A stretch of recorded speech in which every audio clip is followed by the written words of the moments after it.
Today. Makes a change for me. Change is good. It is. Change is always good.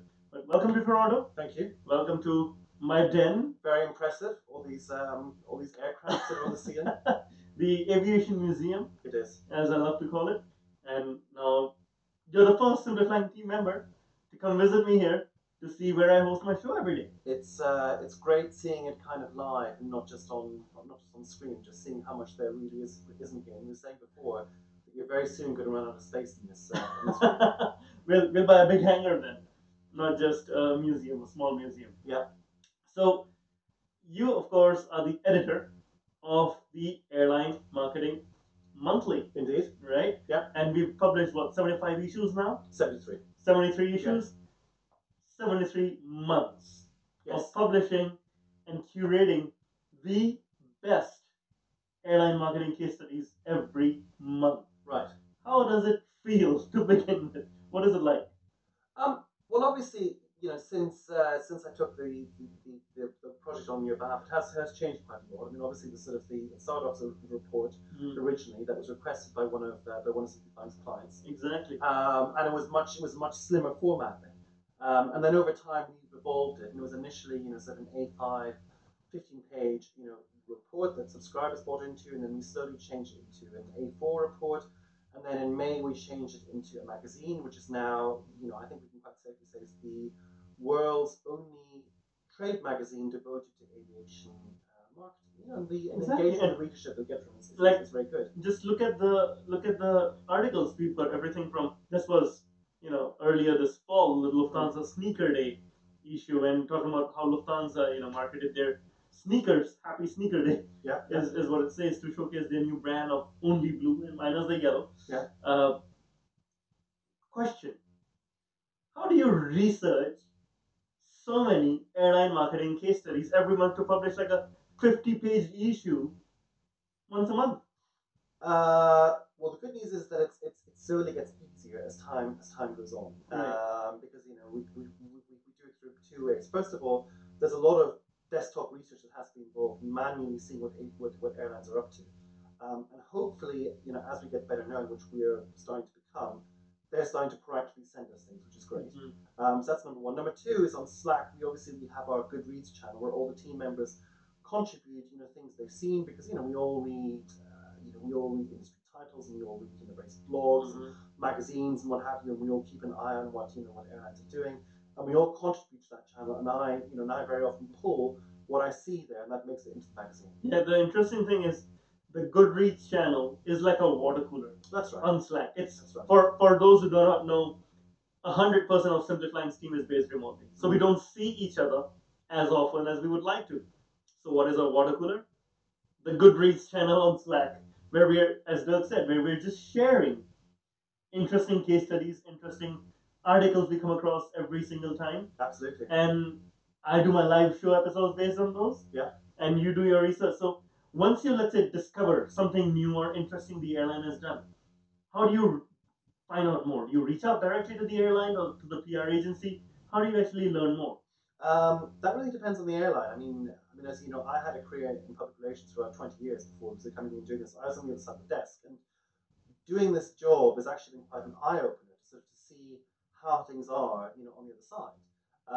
And as with any industry, some airlines are very good in terms of having everything there that you actually need to pull off. What's an example? Delta. Delta has the best newsroom, as far as I'm concerned, bar none. And Delta, everything's there. And Delta has been featured quite a few times as well. Delta has been featured there, and it's one of these things. The easier you make it for a journalist to get the material they want, the better the coverage you're going to get. Delta has everything. They have backgrounders, they have press releases that have got time, they have image libraries. With the image libraries, they actually say you don't have to credit them. It's like, here, use this. They encourage you to use everything on there.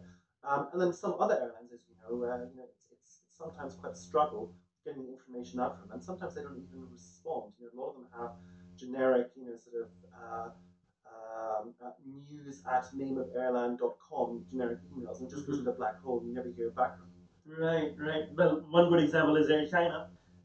I just did the episode on them on the live show yesterday, and you're doing an article on them as well. Yeah. And of course, we tried to reach out to them for about a week before we heard back from the European PR agency, who just forwarded you to someone in China. Someone in China, that's right. And we haven't heard back from. And we haven't heard back from. And I doubt that we will. Exactly. Yeah. So, given the struggles, I mean, there's the research that we're reading stuff online, trying to find out more, using a PR background to do this, getting in touch with airlines.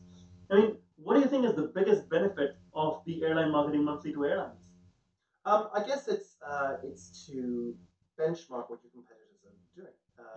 You know, I think it's the only resource of its kind where you can see on an ongoing basis what airlines and also airports we cover as well. You know, what they're doing in terms of marketing campaigns, and you know, it's useful intelligence for you, and it's a way of of measuring your own efforts compared to what airlines halfway around the world are doing. Exactly. The interesting thing is, when I was writing my book Soar, I decided to deep dive into some of the best airlines in the world, and it took me about 200 hours of interviews to get the book out. Wow, yeah.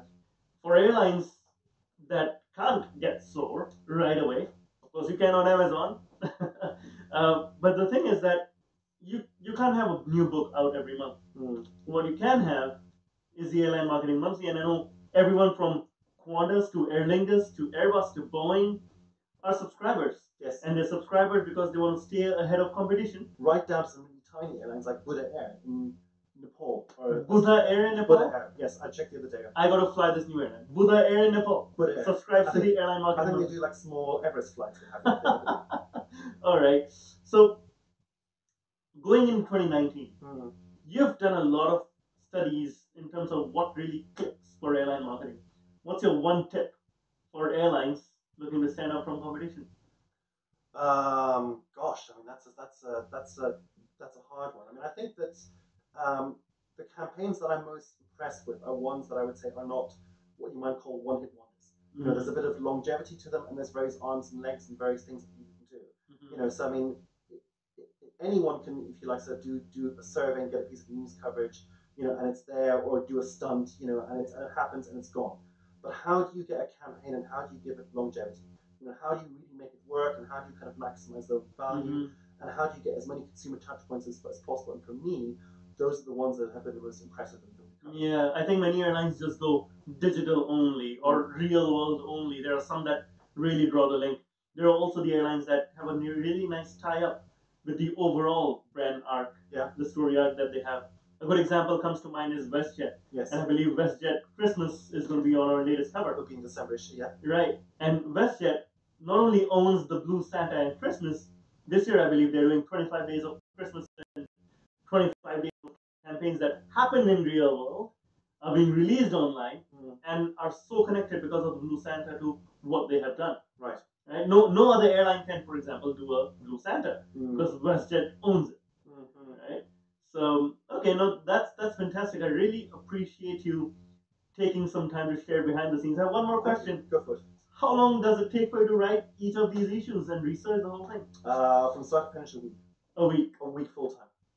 A week full time to really zoom in on the best airline marketing case studies that you as an airline must subscribe to. Dirk, thank you so much for sharing behind the scenes. I will share this link in the show notes so people can subscribe to it.